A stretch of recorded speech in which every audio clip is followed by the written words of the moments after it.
I don't care who you think you are. This seat is mine, and you need to go find somewhere else to sit." The words didn't echo. They didn't need to. In the stillness of a first-class cabin at 35,000 feet, they landed the way sharp things always land. Clean, deliberate, and with just enough weight to make everyone around them go quiet. The man standing in the aisle didn't flinch. He didn't raise his voice. He didn't reach for his phone or call for help or do any of the things you'd expect someone to do when another person has just decided, loudly and in front of witnesses, that they don't belong. He just looked. Steady, unhurried, the way someone looks when they've already decided that whatever happens next says a lot more about the other persons than it does about them. What happened on Meridian Airlines Flight 714, departing Denver for New York on a Tuesday morning in March, wouldn't it make headlines? No cameras caught the whole of it. No official report was filed that captured what the moment actually felt like from the inside of that cabin. But the people who were there carried it home with them. And they haven't stopped thinking about it since. The first-class cabin of that flight was the kind of space that runs on a specific unspoken agreement. Everyone in it has either earned their seat or paid for the comfort of pretending they have. Either way, the understanding is the same. Don't disturb, don't question, don't look too long. It's a kind of social contract that feels civilized until someone breaks it. Keanu Reeves had boarded early, the way he always did when he could manage it. Before the rush, before the recognition, before the particular kind of attention that makes a flight feel longer than it is. He was wearing what he usually wore when he wasn't working, dark jeans, worn soft at the knees. A gray jacket that had been through enough trips to look comfortable rather than styled. No watch, no luggage tag with initials on it. A single bag over one shoulder, the kind you get at an outdoor supply store and keep for 10 years because it works. He found his row, checked the number twice out of habit, and reached up to put his bag in the overhead compartment. That was when he noticed. Someone was already in his seat. The man sitting there, his name was Grant Holloway, was the kind of person who filled a room before he entered it. Not because of his presence exactly, but because of what he carried in his posture. The specific confidence of someone who has spent so long being the most important person in most rooms that he has stopped checking whether that's actually true. He was in his mid-50s. Dark suit, impeccable. Silver cufflinks that caught the light just enough to be noticed. A phone in one hand and an air of total easy authority that suggested he was not accustomed to being asked to move. Keanu didn't make a scene. He leaned slightly and checked the seat number again. Then, quietly, he said, "I think you might be in the wrong row. I'm in 12A. Grant Holloway didn't look up from his phone. "I'm aware," he said. A pause. "I'm sorry?" Now Grant looked up, slowly, with the kind of patience that is really just contempt wearing a different coat. "I said I'm aware. My assistant booked this row. There was a mix-up with the system. It's been handled. You're in 14. He returned to his phone. Conversation apparently over. Keanu stood there for a moment. Not with anger, not with embarrassment, with the particular stillness of someone who is deciding very carefully what the next thing they say is going to be. "I have my boarding pass," he said. 12A. If there's been a system issue, I'm happy to have someone from the airline look into it. But I'm going to need you to either verify your seat or move to yours." Grant set his phone down. This time he did look up, fully, with the expression of someone who has just been interrupted in a way he finds genuinely baffling. He extended his hand without standing. "Give me your pass." It wasn't a question. It wasn't even really a request. It was the gesture of a man who has been handing things to assistants and taking things from rooms for so long that he no longer distinguishes between people and functions. Keanu handed over the boarding pass. Grant looked at it. Something crossed his face, too fast to read clearly.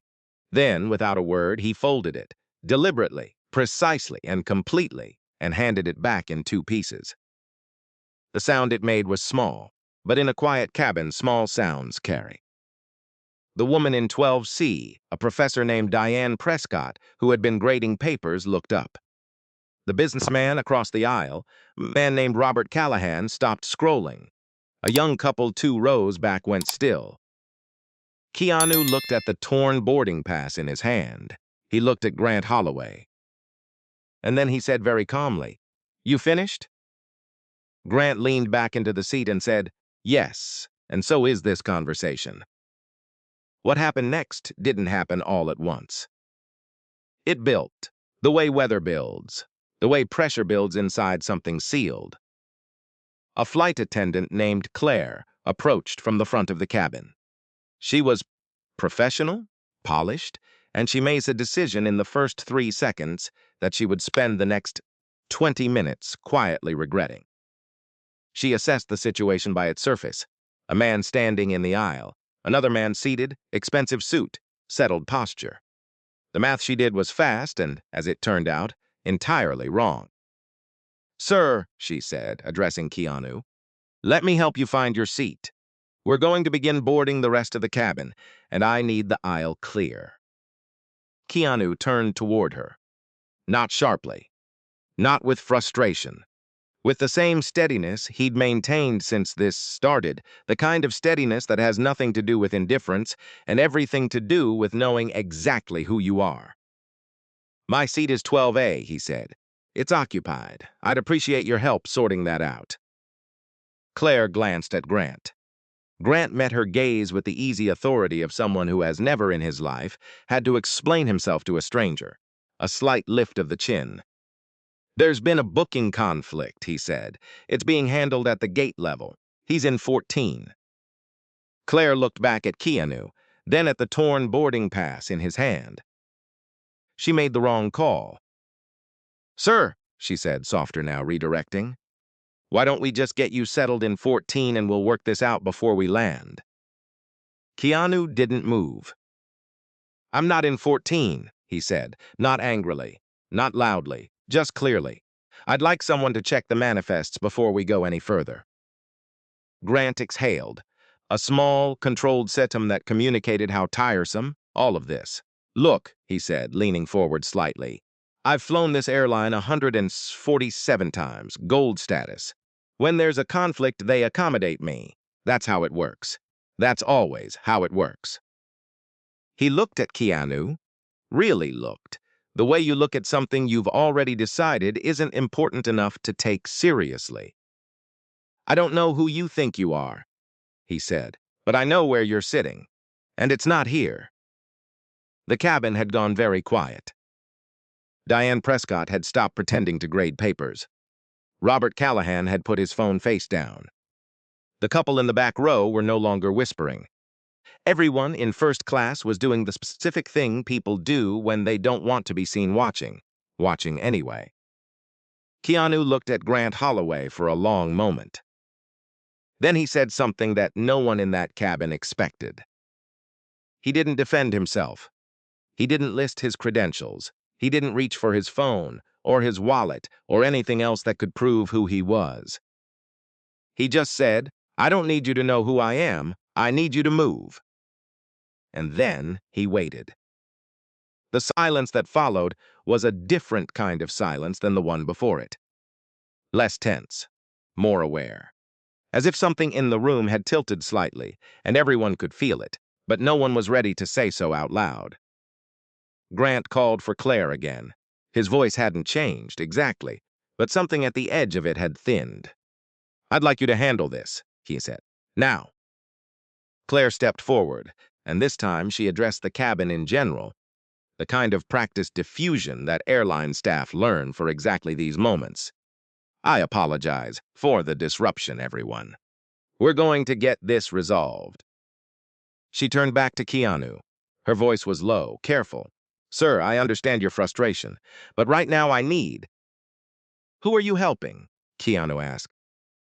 Claire stopped. The question wasn't aggressive. It wasn't an accusation. It was asked the way someone asks when they genuinely want to know, with the full weight of sincerity and none of the weight of anger. Claire opened her mouth. Nothing came. Keanu tilted his head slightly. "You looked at us both," he said. "You made a choice. I'm just asking you to be honest about what that choice was based on."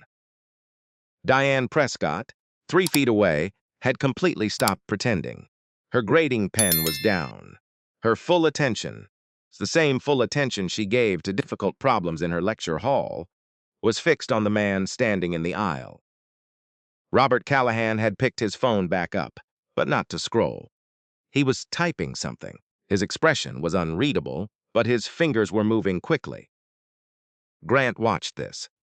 Something flickered at the edge of his composure, brief, involuntary. He reached for his own phone with emotions that was slightly too quick to be entirely casual. The thing about certainty is that it holds until it doesn't. Grant Holloway had been certain for so long about so many things, his value, his rank, his right to the rooms he entered, that the sensation of that certainty starting to loosen was almost physical. He felt it in the cabin, in the quality of the silence, in the way people who had been politely ignoring him were now looking. Not at him in the way he was accustomed to being looked at, with deference, with distance, with the quiet acknowledgement of his standing, but with something else, something that had no deference in it at all. His phone buzzed. He glanced at it quickly. A text from his business partner, Warren. "Hey, you on flight 714? Who's the guy in your row?" Grant frowned. "Type back, nobody. Booking dispute." Warren replied in seconds. "Grant, look him up, please." Another buzz before he could respond. This one from his assistant, Julia. "Please tell me you haven't done anything on that flight. Twitter is." Grant's thumb moved before he'd finished reading. He opened the app. He searched the flight number. What he found took the certainty he had left and removed it completely. Someone near the back of the cabin had filmed part of the exchange. Not all of it. Just enough. The moment of the torn boarding pass. The moment Grant said, "I don't know who you think you are."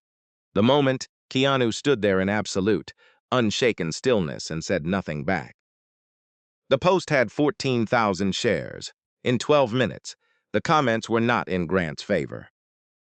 He scrolled, he read, he felt his jaw tighten. "This is nonsense," he said, though his voice had dropped. "People take things out of context. It happens.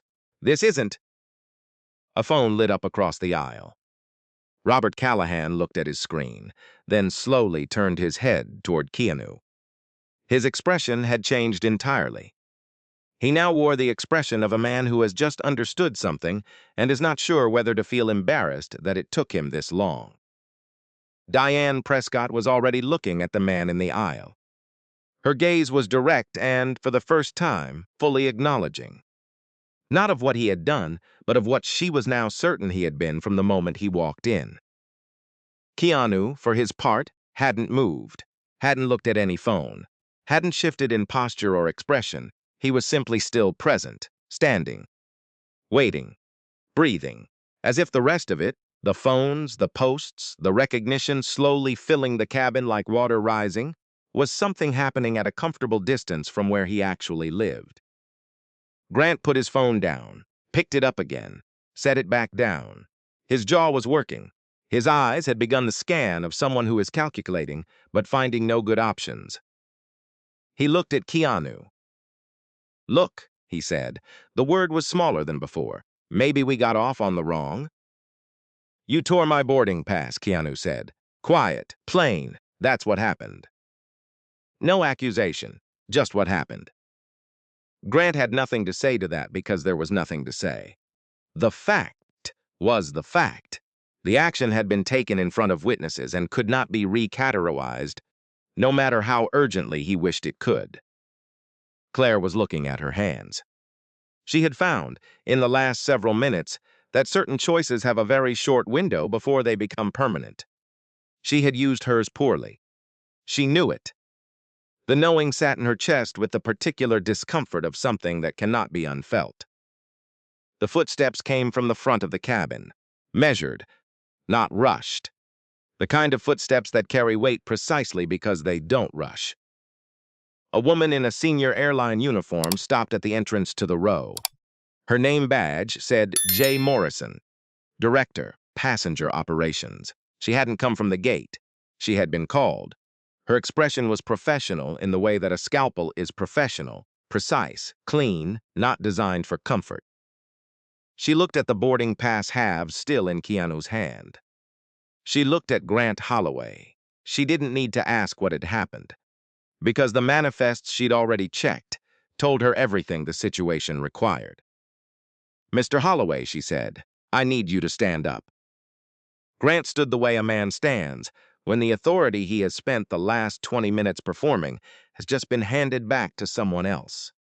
Slowly, with the body language of someone reassembling their composure one piece at a time. "There's clearly been a misunderstanding," he started. "Mr. Holloway." Her voice didn't rise. It didn't need to. "You're in seat 14A. You've been in 14A since this flight was booked. There was no system conflict, no gate-level accommodation. The seat you're occupying belongs to another passenger whose boarding pass you have destroyed." The cabin, every person in it, heard the word destroyed. It didn't land gently. Grant opened his mouth, closed it. "I think there's a—" "There isn't," she said, simply, completely. For the first time in the entire encounter, Grant Holloway had nothing behind him. No authority, no institutional backing, so soft assumption that the room would bend to his reading of it. He looked at Keanu, and what he saw there was not the face of someone gloating, not triumph, not even satisfaction. Just a man looking back at him with the steady, open expression of someone who never needed to prove anything and still doesn't. That somehow was worse. "I'd like to call my—" Grant started. "Of course," J. Morrison said. "You can make that call from your actual seat." Two things happened at once. Grant Holloway moved toward row 14, in a silence that the entire cabin maintained not out of cruelty, but out of something that was closer to witness, and Claire, 3 feet away, took a breath and stepped toward Keanu. "Sir," she said. Her voice had changed. The practiced professionalism was still there, but it had something new in it now, something slightly unsteady that made it, paradoxically, more genuine. "I owe you an apology," she said. "I made an assumption. I made it quickly and I acted on it before I had any reason to. That was wrong. I'm sorry." Keanu looked at her for a moment. "Thank you for saying that," he said. Then, after a pause, thoughtful and deliberate, he added, "You saw 2 people in a disagreement and you made a choice about which one looked like they belonged. I understand why that happens. I just want you to know that it happens more often than you might think, and to people who don't have the option I had today of staying long enough for it to correct itself." Claire held his gaze. The words reached her in that particular way that things reach people when they are not defended against. All the way in. "I'll remember that," she said. "I hope so," Keanu said, simply, without edge. He moved to his seat. 12A, the seat that had always been his. He placed his bag and sat down, and rested his hands in his lap and looked out the window at the runway lights, beginning to slide past as the aircraft moved toward the sky. In row 14, Grant Holloway sat with his phone in both hands and the silence of consequences around him. The texts were still coming. His business partner, Warren, "You need to call me when you land." His assistant, Julia. "The Meridian Group has been on the phone. They saw the post. They want to discuss the Portland project." A third, from someone whose name he had expected to see for years in a different context, Grant. "I've invested alongside Keanu Reeves on 2 separate projects. I'm going to need you to explain this to me before we move forward with anything else." He read that last one 3 times. He set the phone on his knee, looked at the headrest in front of him, thought about the moment he'd taken the boarding pass and folded it and handed it back in 2 pieces, the clean, certain sound of it, and how right it had felt in that moment. How obvious. How small it felt now. The lesson, when it arrived, didn't come loudly. It came the way most real lessons come, after the fact, in the quiet, with no one watching, when there's nothing left to perform and nothing left to hold on to but the truth of what you did and why. Grant Holloway had walked onto that plane, believing that certainty was the same thing as correctness. That confidence was the same as right. That the way a person looked was a reliable shorthand for the kind of person they were. He had been wrong. Not just about who Keanu Reeves was in the world's terms, net worth, reputation, the quiet architecture of his investments. He had been wrong in the first way, the one that mattered more. He had decided in under 10 seconds that someone didn't belong based on nothing but their clothes. He had acted on that decision with authority and certainty and something that felt, from the inside, like conviction. And it was none of those things. It was assumption, dressed up in a suit and handed the keys to a moment it had no right to drive. The aircraft lifted. Denver fell away below. The morning spread across the sky in the way mornings do when they are genuinely beautiful. And most people aren't paying attention. Grant Holloway stared at the seat in front of him and sat with what he had done. And somewhere near the front of the cabin, in seat 12A, Keanu Reeves rested his head against the window and watched the clouds thin and separate and allowed himself to be, for a few hours, completely ordinary. Diane Prescott would write about it. Not publicly, not for a journal or a column or a lecture. Just in the small notebook she kept in her coat pocket for thoughts that didn't belong anywhere specific. She wrote, "The man in the aisle didn't prove himself. He waited for the truth to do it for him. That's a kind of confidence I haven't seen very often. The kind that doesn't need to be right in front of you. The kind that just is." She thought about her students, the ones who walked into rooms already carrying the weight of other people's assumptions. The ones who had to stand in aisles without a story attached to their name that would eventually correct what was happening. The ones who didn't have 14,000 shares and a viral moment working quietly in their favor. She thought about how often staying calm is treated as a virtue when it is sometimes simply a necessity, a survival skill for people who have learned, through long experience, that raising your voice doesn't change the room the way you hope it will. She closed her notebook, looked out the window, thought about what she was going to say the next time she stood in front of a room full of people who were trying to understand how the world actually works. She had something new to say now.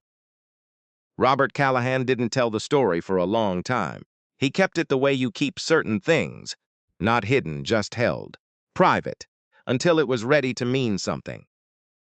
When he did tell it, it was to his son, 20 years old, who had just described an incident at his university where someone had been asked to show their credentials in a space they had every right to occupy, simply because they didn't look like the person the room expected to see.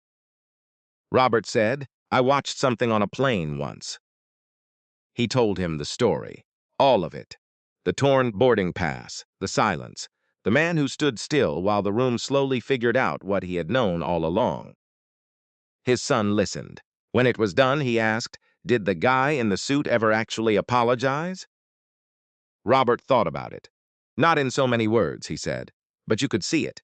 In his face on the way down. He knew." "Is that enough?"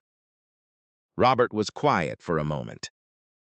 "I don't know," he said finally. "I think for the people it actually happens to. The ones who don't have the story that fixes it, probably not. But knowing isn't nothing. If it changes what you do next, it isn't nothing." His son nodded, thought about it. Said, "I wish more people had to sit with it the way he did." "Yeah," Robert said, "me too." Some lessons don't arrive with a lesson attached. They arrive as a moment, a choice, a silence that stretches just long enough for everyone in the room to understand what they've actually been witnessing. What happened on that flight wasn't really about a seat. It was never about the seat. It was about the 4 seconds between seeing someone and deciding who they are.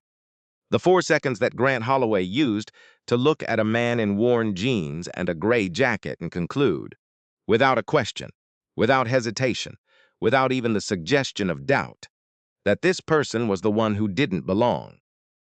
It was about the way that conclusion felt like certainty, the way it walked like authority and talked like confidence and looked from the inside, so indistinguishable from being right that the person holding it couldn't feel the difference until the truth arrived, and the difference made itself apparent in front of everyone.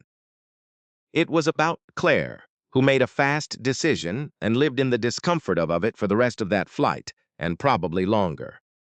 Who said, "I'm sorry," and meant it. Who heard something that day that she didn't have a defense prepared for, and let it reach her. It was about Diane Prescott, who went home and thought about her students. About Robert Callahan, who went home and thought about his son. It was about the fact that Keanu Reeves did nothing to deserve what happened to him. Nothing. He boarded a plane. He wore what he wanted to wear. He didn't perform his worth or announce his credentials or adjust his appearance to make himself more legible to the assumptions of a stranger. And someone still decided that was enough to tell him where he stood. The thing that stays, the thing that doesn't fade, is not the resolution, not the viral post, not the revelation, not Grant Holloway walking to row 14. It's the 12 minutes before all of that, when there was no story attached to the man in the aisle, when it was just a person standing in a space that was as his being told, with full confidence and zero hesitation, that it wasn't. Because that happens every day, to people with no viral moment coming, to people who don't have an investment portfolio that quietly realigns, to people who are just people, standing in aisles, waiting to be seen accurately, often not getting that, often not getting it at all. The question isn't whether you would have recognized Keanu Reeves. The question is what you would have done in that cabin in those 12 minutes before the phones lit up, before the shares started climbing, before the story had a visible ending and you could see which side to stand on.